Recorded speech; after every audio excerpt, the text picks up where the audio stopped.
This is my second grade journal from 1998. This is a VHS tape from my first Kentucky basketball game. This is footage my dad shot after Kentucky beat Duke to reach the Final Four. For the last few days, I've been going through this stuff at my childhood home, and within all of it, I found the story of how an 8-year-old kid became a crazy Kentucky basketball fanatic. My grandfather is a Kentucky fan. My dad is a Kentucky fan. So there was probably a pretty good chance I was going to end up a Kentucky fan too. But there's a difference between being a fan and becoming a fanatic. And for me, that happened in the spring of 1998. But first, just real quick, can you please hit that subscribe and like button? It's so we can keep making content like this. I would really appreciate it. The first Kentucky game I really remember watching was in 1997, and it was a big one. The 1997 National Championship game against Arizona. We watched the game right here in this same basement. Friends and family were over. I remember the place being packed. I went running through the kitchen when Anthony Epps hit the game-tying 3 to force overtime, and my uncle JT scooped me up and carried me throughout the house. I had my arms up. We were all screaming. We're all going crazy because we thought for sure Kentucky's now going to win another national championship. But of course, Arizona would free throw their way to the title. Kentucky lost. As the game ended, I remember sitting right here, different couch, it was a different couch, but I was wiping my eyes with my number 33 Ron Mercer jersey. My grandmother was holding me. I remember somebody sitting over there saying, "Don't cry, guys." I thought they were talking about me, but I learned they were talking about the players. That was my introduction to Kentucky basketball. Part triumph for making it to the championship game, and part heartbreak for losing it. A few weeks later, Rick Pitino left for the NBA, and Kentucky hired Tubby Smith. Now, I was 7 years old, so I wasn't watching every game and following every storyline, but I was definitely paying attention, as evidenced by my second grade journal that Miss Rosenbaum had us do. Looking through them now is pretty funny because a lot of them are Kentucky basketball related. One of the entries talks about Kentucky playing Georgia in 1998. And it's not about the game itself necessarily. What fascinated me at the time was that Tubby Smith had one son playing for Kentucky and another son playing for Georgia. This was the first time this had ever happened. Tubby was proud of both of his sons and glad that Kentucky won 90-73. A few weeks later, my dad took me to my first ever Kentucky basketball game. Kentucky versus Alabama at Freedom Hall. Of everything I remember about that day, the game actually isn't what I think of first. I mostly remember meeting Tim Couch and shaking his hand. I remember how loud it was. I remember Scott Padgett celebrating on the scorer's table after Alabama's game-tying 3 went off the mark. Kentucky won 70-67, and they continued the dramatics about a week later.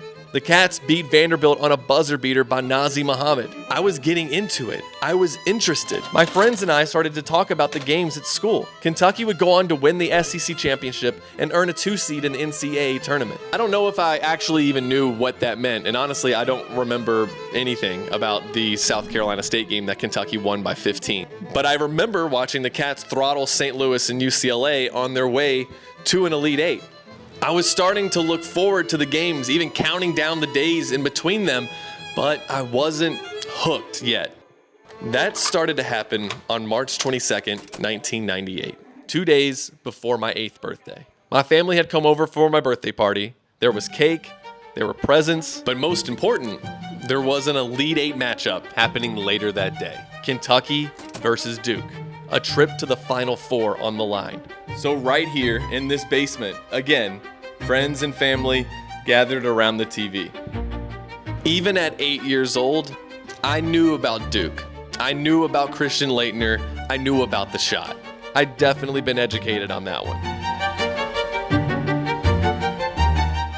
Like, even for 8 years old, this wasn't very good. The Blue Devils got up by 17 points, and most of us thought that the game was over. So I went outside. I grabbed my basketball and listened to the radio broadcast while I shot on our backyard goal. I was pretending to be Wayne Turner driving into the lane, Jeff Shepard coming off a curl screen, Jamal McGlure on the boards. So in my mind, at least, Kentucky was mounting a comeback. And somehow, while I was out there pretending Kentucky was cutting into the lead, the real thing was happening down in St. Petersburg.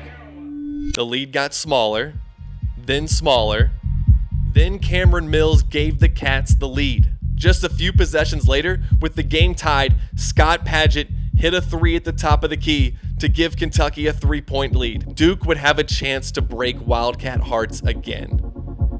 And here is how 8-year-old me saw it. Then Duke threw the ball in. He dribbled fast. Then he passed the center line. Then stopped. Then shot the ball. It hit the backboard and landed in a Kentucky player's hands. The entire basement exploded. My dad grabbed the camcorder and started running around the house, running around the neighborhood, filming people celebrating.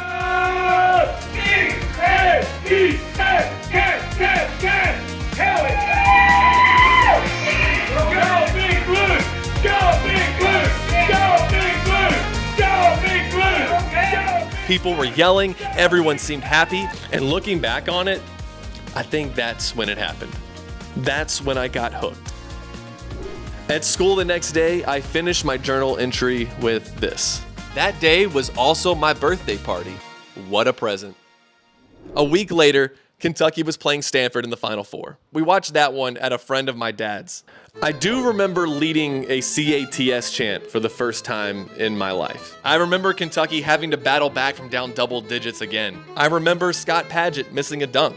I remember Stanford getting a half-court shot at the buzzer in regulation, and I remember watching another Kentucky overtime game. But this time, I would get to remember Kentucky surviving. And a couple nights later, we were right back here. This time, I could feel something that I don't think I ever had before. I was nervous. I was starting to understand how big of a moment this was. I was down here wearing my oversized Goosebumps shirt. I don't know why they didn't put me in a Kentucky shirt. I remember the group of people in the basement that night. I sat right there, and my dad's friends, my uncles were all standing right here for the whole game. The women were upstairs watching. I remember that we all expected Kentucky to win, but Kentucky fell behind by 10 at halftime. No team had come back from a deficit that large in the championship game ever.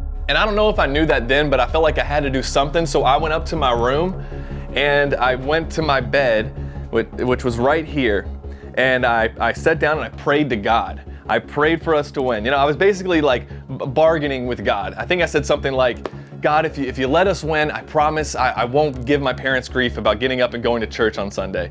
And I don't know if I held up my part of the bargain, but Kentucky did start coming back. Eventually, the Utes' lead disappeared. Kentucky took control down the stretch. Wayne Turner finished it off with a dunk. On the screen, the camera panned to Tubby Smith as he smirked. And the final buzzer sounded.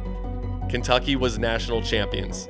I remember turning around, looking at my dad and his friends as they're hugging and celebrating, and I think seeing the adults in my life react that way helped me understand just how big of a moment this was, how special this was. And nearly 30 years later, I can walk through this house and point out all the spots where these memories happened.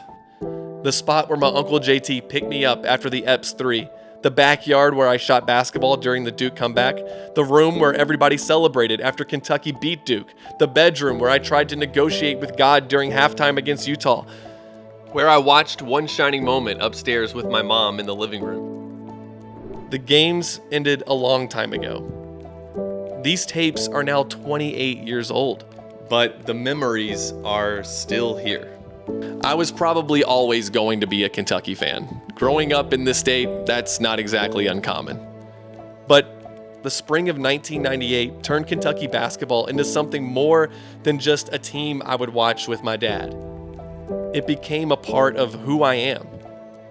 I was writing about this team 28 years ago, and I'm still writing about them now. For Kentucky Sports Radio, I'm Stephen Peak. Go Cats.